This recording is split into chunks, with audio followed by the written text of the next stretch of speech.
ओम शांति। आज साकार महावाक्य 22/2/2026। मधुर संतान माने तुम मानक रोजगार करिवार बहुत शौक रहिबा दरकार। यही पाठ पढ़िबा भितर ही रोजगार रही। प्रश्न ज्ञान बिना केउ खुशीर कथा मध्य विघ्न रूप हो जाई थाए। उत्तर साक्षात्कार हेबा यह तो बड़ खुशीर कथा, किंतु जदि यथार्थ रूप में ज्ञान नाही तेबे आहुरी द्वंद्व पड़ी थांती। धरिनिय काहाकू बाबांकर साक्षात्कार हैला एवं बिंदु को देखिले तेबे सेथिरो कौन बुझिबे, बरं आहुरी द्वंद्व पड़िजिबे। सेथिपाई ज्ञान बिना साक्षात्कार द्वारा कौनसी भी फायदा हुए नहीं, बरं एथिरे आहुरी मायार विघ्न पड़ी चली थाए। तेबे जनकू तो साक्षात्कार ओलोटा निशा मध्य चढ़ी जाई थाए। गीत अच्छी तकदीर जगाकर आई हूँ। ओम शांति। मधुर आत्मिक संतान माने गीत शुणिले, नुआ माने मध्य शुणिले, पुरुणा माने मध्य शुणिले, कुमार माने मध्य शुणिले जे यह पाठशाला अटे। पाठशाला रे कौनसी ना कौनसी प्रकार भाग्य गढ़ा जाई थाए। दुनियार पाठ पढ़ारे तो अनेक प्रकार भाग्य रही। कई डाक्तर हेबार, कई बारिस्टर हेबार भाग्य गढ़ी थांती। भाग्य गढ़िबाकू लक्ष्य उद्देश्य बा एम ऑब्जेक्ट कहा जाउछि। भाग्य गढ़िबा बिना पाठशाला रे कौन पढ़िबे। एबे एठारे पिलामाने जानुछंती जे आमे मध्य भाग्य गढ़ी करी आसीछु। नुआ दुनिया पाई निजर राज्य भाग्य नेबाकू आसीछु। एही राजयोग हेउछि नुआ दुनिया पाई, हठयोग हेउछि पुरुणा दुनिया पाई।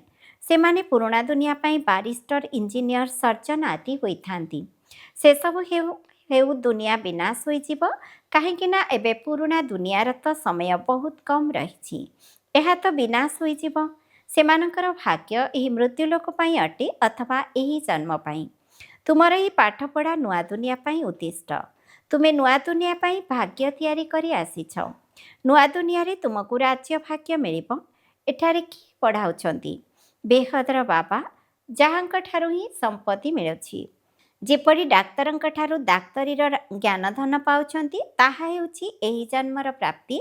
प्रथमतः प्राप्ति मिलुछि लौकिक पितांक ठारू, द्वितीय संपत्ति मिलुछि निजर पाठ पढ़ा द्वारा। अच्छा, पुणी जेतेबेले बुढ़ा हुअंती तेबे गुरुंक पाखकू जाइथांती। कौन चाहिथांती? कहिथांती आमको शांति धाम जीवा पाई शिक्षा दियो, आमको सद्गति दियो, एठारू मुक्त करी शांति धाम नहीं जाओ। एबे पितांक ठारू संपत्ति मिलुछि, एही जन्म पाई शिक्षकंक ठारू मध्य संपत्ति मिलुछि। बाकी गुरुंक ठारू किछि भी मिलु नाही। शिक्षकंक पाखरे पाठ पढ़ी किछि ना किछि संपत्ति पाइथांती। पाठ पढ़ी शिक्षक होइथांती, सिलाई शिक्षक होइथांती, काहेकि ना आजीविका तो दरकार ना। बापर संपत्ति थाई मध्य पाठ पढ़ी थांती जे आमे मध्य निजर रोजगार करिबु। गुरुंक द्वारा किछि भी रोजगार होई न थाए। हाँ, केही केही गीता आदि भल भावरे पढ़ी पुणी गीता परे भाषण आदि करिथांती। एसबु हेउछि अल्प कालर सुख पाई। एबे तो ही मृत्युलोकरे आमे अल्प समय रहिबा। पुरुणा दुनिया विनाश होइजिब। तुमे जानुछ आमे नुआ दुनिया पाई भाग्य गढ़िबाकू आसीछु। एही पुरुणा दुनिया विनाश होइजिब। पितांकर अथवा निजर समस्त संपत्ति मध्य भस्म होइजिब। हाथ पुणी खाली होइजिब। एबे तो नुआ दुनिया पाई रोजगार दरकार। पुरुणा दुनियार मनुष्य तो ताहा कराई पारिबे नाही। नुआ दुनिया पाई शिव बाबा रोजगार कराउछंती। एठाकू तुमे नुआ दुनिया पाई भाग्य गढ़िबाकू आसीछ। एही बाबा ही तुमर पिता, शिक्षक, गुरु मध्य अटंती एवं सीए संगमरे ही आसीथांती। भविष्यत पाई रोजगार करिबा पाई सिखाई थांती। आमे एबे एही पुरुणा दुनिया रे अल्प दिन रहिबा, एही कथा दुनियार मनुष्य माने जानि नाहंती। सेमाने कहिबे नुआ दुनिया पुणी केबे आसीबो। एमाने सबो कहानी कहउछंती। एहीपरि चिंताधारा रखिथिबा व्यक्ति मध्य बहुत अछंती। ज्ञान मार्गरे थिबा पिता कहिब नुआ दुनिया स्थापना हेउछि, पुओ कहिब एसबु नामगढ़ा कथा। किंतु तुमे संतान माने जानिछ नुआ दुनिया को नहीं जिबा पाई ये आमर बाप, शिक्षक, सद्गुरु अटंती। बाबा आसु ही छंती शांतिधाम सुखधाम को नहीं जिबा पाई। जदि केही निजर भाग्य गढ़ु नाहंती तेबे से किछि भी बुझी नाहंती। गोटिए घरे स्त्री पढ़ुछि, पुरुष पढ़ु नाही, पिला पढ़ुचंती, माँ बापा पढ़ु नाहंती।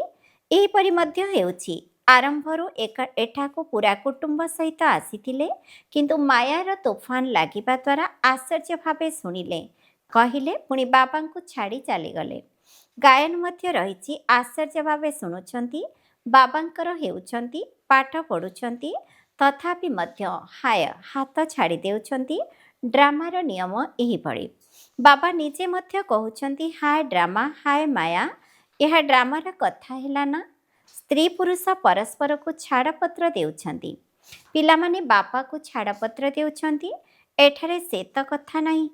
ଏଠାରେ ତ କେହି କାହାକୁ ଛାଡ଼ପତ୍ର ଦେଇପାରିବେ ନାହିଁ। ବାବା ତ ଆସିଛନ୍ତି ପିଲାମାନଙ୍କୁ ଅବିନାଶୀ ରୋଜଗାର କରାଇବା ପାଇଁ। ବାବା କ'ଣ କାହାକୁ ଖାଲରେ ପକାଇବେ? ବାବା ତ ପତିତ ପାବନ ଦୟାର ସାଗର ଅଟନ୍ତି। ବାବା ଆସି ଦୁଃଖରୁ ମୁକ୍ତ କରୁଛନ୍ତି ଏବଂ ଗାଇଡ଼ ହୋଇ ସାଥିରେ ନେଇଯିବେ। ଏପରି କୌଣସି ଲୌକିକ ଗୁରୁ କହିବେ ନାହିଁ ଯେ ମୁଁ ତୁମକୁ ସାଥିରେ ନେଇଯିବି। ଏପରି ଗୁରୁ କେବେ ଦେଖିଛ? କେବେ ଶୁଣିଛ? ଗୁରୁମାନଙ୍କୁ ତୁମେ ପଚାର, ଆପଣଙ୍କର ଏତେ ଅନୁଗାମୀ ଅଛନ୍ତି। ଯଦି ତୁମେ ଶରୀର ଛାଡ଼ି ଚାଲିଯିବ, ତେବେ କ'ଣ ଏହି ଅନୁଗାମୀମାନଙ୍କୁ ତୁମେ ସାଥିରେ ନେଇକରି ଯିବ? ଏପରି ତ କେବେ କେହି କହିବେ ନାହିଁ ଯେ ମୁଁ ଅନୁଗାମୀମାନଙ୍କୁ ସାଥିରେ ନେଇଯିବି। ଏକଥା ତ ହୋଇପାରିବ ନାହିଁ। କେବେ କେହି କହିପାରିବେ ନାହିଁ ଯେ ମୁଁ ତୁମ ସମସ୍ତଙ୍କୁ ନିର୍ବାଣ ଧାମ ଅଥବା ମୁକ୍ତିଧାମକୁ ନେଇଯିବି। ଏଭଳି ପ୍ରଶ୍ନ ମଧ୍ୟ କେହି ପଚାରି ବି ପାରିବେ ନାହିଁ ଯେ ଆପଣ ଆମକୁ ସାଥିରେ ନେଇଯିବେ। ଶାସ୍ତ୍ରରେ ଅଛି, ଭଗବାନ ଉପାସ ମୁଁ ତୁମକୁ ସାଥିରେ ନେଇଯିବି। ମଶା ସଦୃଶ ସମସ୍ତେ ଯାଇଥାନ୍ତି। ସତ୍ୟଯୁଗରେ ତ କମ୍ ମନୁଷ୍ୟ ରହିବେ। କଳିଯୁଗରେ ତ ଢେର ମନୁଷ୍ୟ ଅଛନ୍ତି। ଶରୀର ତ୍ୟାଗ କରି କେବଳ ଆତ୍ମାମାନେ ହିସାବ କିତାବ ଯୁକ୍ତ କରି ଚାଲିଯିବେ। ଯିବେ ନିଶ୍ଚୟ, ଏତେ ମନୁଷ୍ୟ ରହିବେ ନାହିଁ। ତୁମେମାନେ ଭଲ ଭାବରେ ଜାଣିଛ, ଏବେ ଆମକୁ ଘରକୁ ଯିବାକୁ ହେବ। ଏହି ଶରୀର ତ ଛାଡ଼ିବାକୁ ହେବ। ନିଜେ ମଲେ ଦୁନିଆ ମଲା। ନିଜକୁ କେବଳ ଆତ୍ମା ଭାବି ବାବାଙ୍କୁ ୟାଦ କରିବାକୁ ହେବ। ଏହା ପୁରୁଣା ଶରୀର ତ ଛାଡ଼ିବାକୁ ପଡ଼ିବ। ଏହି ଦୁନିଆ ମଧ୍ୟ ପୁରୁଣା ଅଟେ। ଯେପରି ପୁରୁଣା ଘରେ ବସି ନୂଆ ଘର ତିଆରି ହେବାର ଦେଖି ଭାବନ୍ତି ଯେ ଆମ ପାଇଁ ହିଁ ତିଆରି ହେଉଛି, ବୁଦ୍ଧି ନୂଆ ଘର ଆଡ଼କୁ ଚାଲି ଯାଇଥାଏ। ଏଠାରେ ଏପରି ସଜା, ଏପରି କର। ପୁରୁଣାରୁ ସବୁ ମମତ୍ୱ ତୁଟି ନୂଆରେ ଯୋଡ଼ି ହୋଇଯାଇଥାଏ। ତାହା ହେଉଛି ହଦ୍ର ଦୁନିଆର କଥା। ଏହା ହେଉଛି ଆଧ୍ୟାତ୍ମିକ ଦୁନିଆର କଥା। ପୁରୁଣା ଦୁନିଆରୁ ମମତ୍ୱ ତୁଟାଇ ନୂଆ ଦୁନିଆରେ ଲଗାଇବାକୁ ହେବ। ତୁମେ ଜାଣିଛ ଯେ ଏହି ପୁରୁଣା ଦୁନିଆ ତ ବିନାଶ ହୋଇଯିବ। ନୂଆ ଦୁନିଆ ହେଉଛି ସ୍ୱର୍ଗ। ସେଠାରେ ଆମେ ରାଜାପଦ ପାଇବା। ଆମେ ଯେତେ ଯୋଗଯୁକ୍ତ ହୋଇ ରହିବା, ଜ୍ଞାନର ଧାରଣା କରିବା, ଅନ୍ୟମାନଙ୍କୁ ବୁଝାଇବା, ସେତେ ଖୁସିର ନିଶା ଚଢ଼ିବ। ଏହା ବହୁତ ବଡ଼ ପରୀକ୍ଷା ଅଟେ। ଆମେ 21 ଜନ୍ମ ପାଇଁ ସ୍ୱର୍ଗର ସମ୍ପତ୍ତି ପାଉଛୁ। ସାଉକାର ହେବା ତ ଭଲ କଥା ଅଟେ ନା? ଲମ୍ବା ଆୟୁ ମିଳିଲେ ତ ଭଲ ନା? ଯେତେ ଯିଏ ସୃଷ୍ଟିଚକ୍ରକୁ ୟାଦ କରିବେ, ଅନ୍ୟକୁ ନିଜ ସମାନ କରିବେ, ସେତେ ଭଲ ପାଇବେ, ସେତେ ଭଲ ଲାଭ ପାଇବେ। ରାଜା ହେବାକୁ ହେଲେ ପ୍ରଜା ମଧ୍ୟ ତିଆରି କରିବାକୁ ପଡ଼ିବ। ପ୍ରଦର୍ଶନୀକୁ କେତେ ଢେର ଆତ୍ମା ଆସୁଛନ୍ତି। ସେମାନେ ସମସ୍ତେ ପ୍ରଜା ହେବେ, କାହିଁକି ନା ଏହି ଅବିନାଶୀ ଜ୍ଞାନର ବିନାଶ ତ ହୁଏ ନାହିଁ। ବୁଦ୍ଧିରେ ଆସିଯିବ, ପବିତ୍ର ହୋଇ ପବିତ୍ର ଦୁନିଆର ମାଲିକ ହେବାକୁ ପଡ଼ିବ। ଅଧିକ ପୁରୁଷାର୍ଥ କଲେ ପ୍ରଜାରେ ମଧ୍ୟ ଉଚ୍ଚପଦ ପାଇବେ, ନଚେତ୍ ତ ସାଧାରଣ ପ୍ରଜା ହେବେ। କ୍ରମ ଅନୁସାରେ ତ ରହିବେ ନା। ରାମରାଜ୍ୟର ସ୍ଥାପନା ହେଉଛି, ରାବଣ ରାଜ୍ୟର ବିନାଶ ହୋଇଯିବ। ସତ୍ୟଯୁଗରେ ତ ଦେବତାମାନେ ହିଁ ରହିବେ। ବାବା ବୁଝାଇଛନ୍ତି, ୟାତ୍ର ଯାତ୍ରା ଦ୍ୱାରା ତୁମେ ଶତପ୍ରଧାନ ଦୁନିଆର ମାଲିକ ହେବ। ମାଲିକ ତ ରାଜା ପ୍ରଜା ସମସ୍ତେ ହେବେ। ପ୍ରଜା ମଧ୍ୟ କହିବେ ଆମର ଭାରତ ସବୁଠାରୁ ଶ୍ରେଷ୍ଠ। ବାସ୍ତବରେ ଭାରତ ବହୁତ ଶ୍ରେଷ୍ଠ ଥିଲା। ଏବେ ଦେଖ କ'ଣ ହୋଇଯାଇଛି। କିନ୍ତୁ ଶ୍ରେଷ୍ଠ ଥିଲା ନିଶ୍ଚିତ। ଏବେ ତ ବିଲକୁଲ ହିଁ ଗରିବ ହୋଇଯାଇଛି। ପ୍ରାଚୀନ ଭାରତ ସବୁଠାରୁ ସାଉକାର ଥିଲା। ତୁମେ ଜାଣିଛ, ବର୍ତ୍ତମାନ ଆମେ ଭାରତବାସୀ ସବୁଠାରୁ ଶ୍ରେଷ୍ଠ ଦେବୀ ଦେବତା କୂଳର ଥିଲୁ। ଆଉ ତ କାହାକୁ ଦେବତା ବୋଲି କୁହାଯାଉ ନାହିଁ। ଏବେ ତୁମେ କନ୍ୟାମାନେ ଏହି ପାଠ ପଢ଼ୁଛ, ପୁଣି ଅନ୍ୟମାନଙ୍କୁ ମଧ୍ୟ ବୁଝାଇବାକୁ ହେବ। ମନୁଷ୍ୟମାନଙ୍କୁ ତ ବୁଝାଇବାକୁ ହେବ ନା। ତୁମ ପାଖରେ ଚିତ୍ର ମଧ୍ୟ ଅଛି। ତୁମେ ସିଧା କରି କହିପାରିବ ଏମାନେ ଏହି ପଦ କିପରି ପାଇଲେ। ତିଥି ତାରିଖ ସହିତ ତୁମେ ସାବ୍ୟସ୍ତ କରିପାରିବ। ଏହି ଶିବ ବାବାଙ୍କ ଠାରୁ ଆମେ ପୁଣି ଏହି ପଦ ପାଉଛୁ। ତାଙ୍କର ଚିତ୍ର ମଧ୍ୟ ରହିଛି। ଶିବ ହେଉଛନ୍ତି ପରମପିତା ପରମାତ୍ମା। ବାବା କହୁଛନ୍ତି ବ୍ରହ୍ମାଙ୍କ ଦ୍ୱାରା ତୁମକୁ ଯୋଗବଳ ଦ୍ୱାରା 21 ଜନ୍ମର ବର୍ଷା ମିଳୁଛି। ସୂର୍ଯ୍ୟବଂଶୀ ଦେବୀ ଦେବତା ବିଷ୍ଣୁପୁରୀର ତୁମେ ମାଲିକ ହୋଇପାରିବ। ଶିବ ବାବା ଦାଦା ବ୍ରହ୍ମାଙ୍କ ଦ୍ୱାରା ଏହି ସମ୍ପତ୍ତି ଦେଉଛନ୍ତି। ପ୍ରଥମେ ଏହାଙ୍କର ଆତ୍ମା ଶୁଣୁଛି, ଆତ୍ମା ହିଁ ଧାରଣ କରୁଛି। ଏହା ହିଁ ହେଉଛି ମୂଳ କଥା। ଚିତ୍ର ତ ଶିବଙ୍କର ଦେଖାଉଛନ୍ତି। ଏହି ଚିତ୍ର ପରମପିତା ପରମାତ୍ମା ଶିବଙ୍କର ଅଟେ। ବ୍ରହ୍ମା ବିଷ୍ଣୁ ଶଙ୍କର ହେଉଛନ୍ତି ସୂକ୍ଷ୍ମ ବତନବାସୀ ଦେବତା। ପ୍ରଜାପିତା ବ୍ରହ୍ମା ତ ନିଶ୍ଚିତ ଏହିଠାରେ ରହିବା ଦରକାର। ପ୍ରଜାପିତା ବ୍ରହ୍ମାଙ୍କର ସନ୍ତାନ ବ୍ରହ୍ମାକୁମାର କୁମାରୀ ଢେର ଅଛନ୍ତି। ଯେପର୍ଯ୍ୟନ୍ତ ବ୍ରହ୍ମାଙ୍କର ସନ୍ତାନ ନ ହୋଇଛନ୍ତି, ବ୍ରାହ୍ମଣ ନ ହୋଇଛନ୍ତି, ତେବେ ଶିବ ବାବାଙ୍କ ଠାରୁ ସମ୍ପତ୍ତି କିପରି ନେବେ? ଗର୍ଭରୁ ତ ଏତେ ସନ୍ତାନଙ୍କର ଜନ୍ମ ହୋଇପାରିବ ନାହିଁ। ଗାୟନ ମଧ୍ୟ କରାଯାଏ ମୁଖ ବଂଶାବଳୀ। ତୁମେ କହୁଛ ଆମେ ପ୍ରଜାପିତା ବ୍ରହ୍ମାଙ୍କର ମୁଖ ବଂଶାବଳୀ ଅଟୁ, ସେମାନେ ଗୁରୁମାନଙ୍କର ଅନୁଗାମୀ ହୋଇଥାନ୍ତି। ଏଠାରେ ତୁମେ ଜଣକୁ ହିଁ ପିତା ଶିକ୍ଷକ ସଦ୍ଗୁରୁ କହୁଛ, ତାହା ମଧ୍ୟ ବ୍ରହ୍ମାଙ୍କୁ କହୁନାହଁ। ପିତା ଶିକ୍ଷକ ସଦ୍ଗୁରୁ ନିରାକାର ଶିବ ବାବା ହିଁ ଅଟନ୍ତି। ସେ ଜ୍ଞାନର ସାଗର ମଧ୍ୟ ଅଟନ୍ତି। ସୃଷ୍ଟିର ଆଦି ମଧ୍ୟ ଜ୍ଞାନ ଅନ୍ତର୍ଜ୍ଞାନ ଦେଉଛନ୍ତି। ଶିକ୍ଷକ ମଧ୍ୟ ସେହି ନିରାକାର ହିଁ ଅଟନ୍ତି, ଯିଏ ସାକାର ଦ୍ୱାରା ଜ୍ଞାନ ଶୁଣାଉଛନ୍ତି। ଆତ୍ମା ହିଁ କହୁଛି, ଆତ୍ମା କହୁଛି ମୋର ଶରୀରକୁ ହରାଅ ନାହିଁ। ଯେତେବେଳେ ଆତ୍ମା ଦୁଃଖୀ ହୋଇଥାଏ, ସେ ସମୟରେ ତାକୁ ବୁଝାଯାଇଥାଏ ଯେ ବିନାଶ ସମ୍ମୁଖରେ ରହିଛି। ପାରଲୌକିକ ବାବା ଆସନ୍ତି ଅନ୍ତିମ ସମୟରେ ସମସ୍ତଙ୍କୁ ଘରକୁ ନେଇଯିବା ପାଇଁ। ବାକି ଯାହା କିଛି ବି ଅଛି ସେସବୁ ବିନାଶ ହୋଇଯିବ। ଏହାକୁ ମୃତ୍ୟୁଲୋକ କୁହାଯାଉଛି। ସ୍ୱର୍ଗ ତ ଏହି ପୃଥିବୀରେ ହିଁ ହୋଇଥାଏ। ଦିଲୱାଡ଼ା ମନ୍ଦିର ମଧ୍ୟ ତିଆରି ହୋଇଛି। ତଳେ ତପସ୍ୟା କରୁଛନ୍ତି, ଉପରେ ସ୍ୱର୍ଗ ରହିଛି। ନଚେତ୍ କେଉଁଠାରେ ଦେଖାଇବେ? ଉପରେ ଦେବତାମାନଙ୍କର ଚିତ୍ର ଦେଖାଇଛନ୍ତି। ଦେବତାମାନେ ତ ଏହିଠାରେ ରହିବେ ନା। ବୁଝାଇବାର କାଇଦା ଆବଶ୍ୟକ। ମନ୍ଦିରକୁ ଯାଇ ବୁଝାଇବା ଉଚିତ। ଏହା ଶିବ ବାବାଙ୍କର ସ୍ମୃତି ଚିହ୍ନ ଅଟେ, ଯେଉଁ ଶିବ ବାବା ଆମକୁ ପାଠ ପଢ଼ାଉଛନ୍ତି। ବାସ୍ତବରେ ଶିବ ହେଉଛନ୍ତି ବିନ୍ଦୁ। କିନ୍ତୁ ବିନ୍ଦୁର ପୂଜା କିପରି କରାଯିବ? ଫଳ ଫୁଲ କିପରି ଚଢ଼ାଯିବ, ସେଥିପାଇଁ ବଡ଼ ରୂପରେ ତିଆରି କରୁଛନ୍ତି। କିନ୍ତୁ ତାଙ୍କର ରୂପ ଏତେ ବଡ଼ ନୁହେଁ। ଗାୟନ ମଧ୍ୟ କରାଯାଏ। ଭ୍ରୁକୁଟି ମଧ୍ୟରେ ଚମକୁଛି ଅଜବ ତାରକା। ସେ ତ ଅତି ସୂକ୍ଷ୍ମ ବିନ୍ଦୁ ଅଟନ୍ତି। ବଡ଼ ଜିନିଷ ହୋଇଥିଲେ ତ ବୈଜ୍ଞାନିକମାନେ ତୁରନ୍ତ ତାଙ୍କୁ ଧରି ପାରିଥାନ୍ତେ। ନା ସିଏ ଏତେ ହଜାର ସୂର୍ଯ୍ୟଙ୍କ ଠାରୁ ତେଜସ୍ୱୀ ଅଟନ୍ତି? ସେପରି କିଛି ନୁହେଁ। କେହି କେହି ଭକ୍ତମାନେ ମଧ୍ୟ ଆସୁଛନ୍ତି ନା, କହୁଛନ୍ତି ବାସ୍ ଆମକୁ ଏହି ବ୍ରହ୍ମାଙ୍କର ମୁଖମଣ୍ଡଳ ଦେଖାଯାଉଛି। ବାବା ଜାଣିଛନ୍ତି ଯେ ତାଙ୍କୁ ପରମପିତା ପରମାତ୍ମାଙ୍କର ପୁରା ପରିଚୟ ମିଳିନାହିଁ। ଏବେ ଭାଗ୍ୟ ହିଁ ଖୋଲି ନାହିଁ। ଯେ ପର୍ଯ୍ୟନ୍ତ ବାବାଙ୍କୁ ନ ଜାଣିଛନ୍ତି, ଏକଥା ବୁଝିନାହାନ୍ତି ଯେ ଆମର ଆତ୍ମା ବିନ୍ଦୁ ସଦୃଶ ଅଟେ। ଶିବ ବାବା ମଧ୍ୟ ବିନ୍ଦୁ ଅଟନ୍ତି। ତାଙ୍କୁ ୟାଦ କରିବାକୁ ହେବ। ଏହିପରି ଭାବି ଯେବେ ୟାଦ କରିବେ, ତେବେ ଯାଇ ବିକର୍ମ ବିନାଶ ହେବ। ବାକି ଏ ଦେଖାଯାଉଛି, ଏପରି ଦେଖାଯାଉଛି, ସେପରି ଦେଖାଯାଉଛି, ଏହାକୁ ପୁଣି ମାୟାର ବିଘ୍ନ କୁହାଯାଉଛି। ଏବେ ତ ତୁମେମାନେ ଖୁସିରେ ଅଛନ୍ତି, କାରଣ ଆମକୁ ବାବା ମିଳିଛନ୍ତି। ମନୁଷ୍ୟମାନେ ତ ଶ୍ରୀକୃଷ୍ଣଙ୍କର ସାକ୍ଷାତକାର କରି ବହୁତ ଖୁସିରେ ନୃତ୍ୟ ଆଦି କରୁଛନ୍ତି, କିନ୍ତୁ ଏହାଦ୍ୱାରା କୌଣସି ସଦ୍ଗତି ହୋଇନଥାଏ। ଏହି ସାକ୍ଷାତକାର ତ ଅନାୟାସରେ ହୋଇଯାଇଥାଏ। ଯଦି ଭଲ ଭାବରେ ନ ପଢ଼ିବ, ତେବେ ପ୍ରଜାପଦ ପାଇବ। ସାକ୍ଷାତକାରର ମଧ୍ୟ ଫାଇଦା ତ ମିଳିବ ନା। ଭକ୍ତି ମାର୍ଗରେ ଯେତେ ବହୁତ ପରିଶ୍ରମ କରିଥାନ୍ତି, ତେବେ ଯାଇ ସାକ୍ଷାତକାର ହୋଇଥାଏ।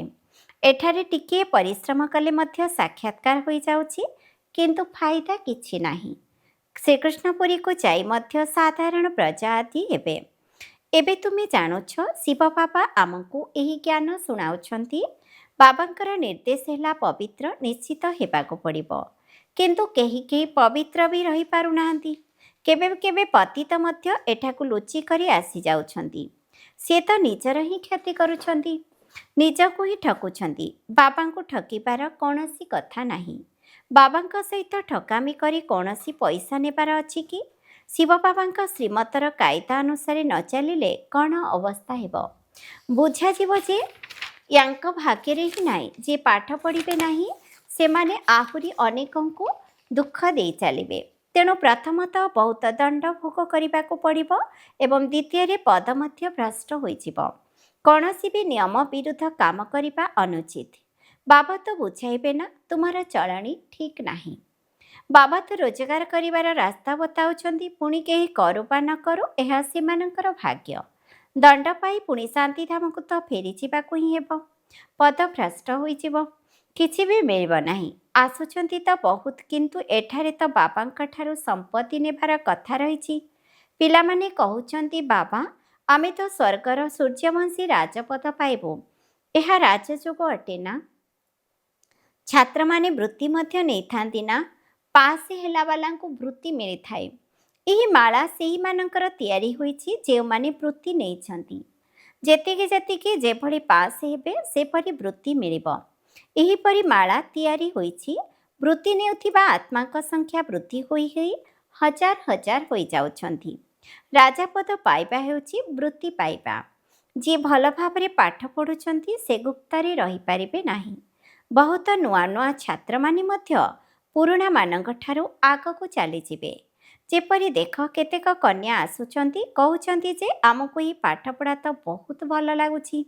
ଆମେ ପ୍ରତିଜ୍ଞା କରୁଛୁ ଏହି ଭୌତିକ ପାଠପଢ଼ା ସମ୍ପୂର୍ଣ୍ଣ କରି ପୁଣି ଏହି ଆଧ୍ୟାତ୍ମିକ ପାଠପଢ଼ାରେ ଲାଗିଯାଇ ନିଜର ଜୀବନ ହୀରାତୁଲ୍ୟ କରିବୁ।